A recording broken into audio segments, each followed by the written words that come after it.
Kimberly Kelly est partie en guerre contre la fraude électorale en Floride.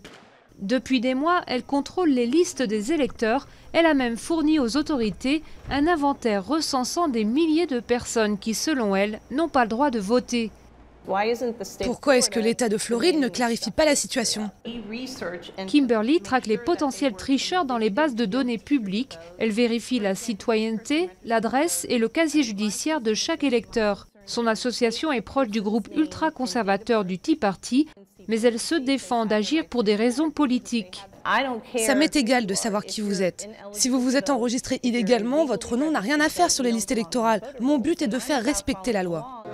Kimberly veut aussi renforcer les contrôles des pièces d'identité le jour de l'élection. Des méthodes jugées intimidantes par certains groupes de gauche. Pour eux, elles désavantagent toujours la même catégorie d'électeurs, les Noirs ou les immigrés, des électeurs légitimes mais parfois dépourvus de certaines pièces d'identité.